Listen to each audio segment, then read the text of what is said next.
From a snowy Moscow this morning, the Kremlin keeping up its latest flurry of accusations against Ukraine. That Kyiv was trying to undermine progress towards a peace deal by launching a drone attack on one of Vladimir Putin's residences.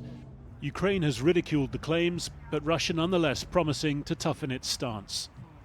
The diplomatic consequences of these actions by the Kiev regime will be a tougher negotiating position of the Russian Federation. As for the military consequences, our military knows how and when to respond.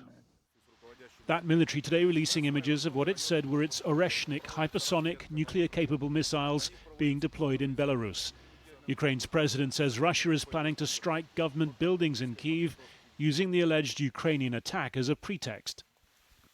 Russia claims Ukraine launched 91 drones in a mass attack on the Putin residence.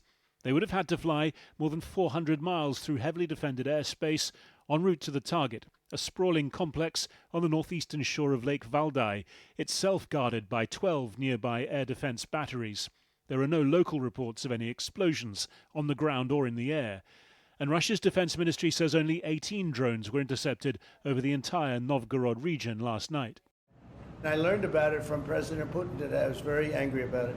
President Trump, meeting the Israeli Prime Minister yesterday, challenged on whether U.S. intelligence had any evidence it had happened. You're saying maybe the attack didn't take place. It's possible too, I guess, but President Putin told me this morning it did. As for the timing of this, I mean, politically, it wouldn't be a very judicious moment to strike in this way. No, I mean, for all sorts of reasons. Firstly, there is an informal etiquette, shall we say, that you don't go after the other side's leaders or else you face that same threat yourself. Secondly, it would risk doing away with all of the goodwill generated by Zelenskyy's trip to Florida. And thirdly, the problem is Zelenskyy did in his Christmas address pretty openly wish for Putin's death. And so in that context, again, this would look a little bit too on the nose. On Monday, Vladimir Putin ordered his generals to seize the Ukrainian city of Zaporizhia. On its streets today, that too dismissed as part of the Russian information war. Honestly, I don't take it seriously. These are the thoughts of an idiot. I don't believe Putin will accept any peace deal. He's such a... He doesn't want to give anything up. He wants to grab everything. This is why I don't believe anything will come out of the peace talks.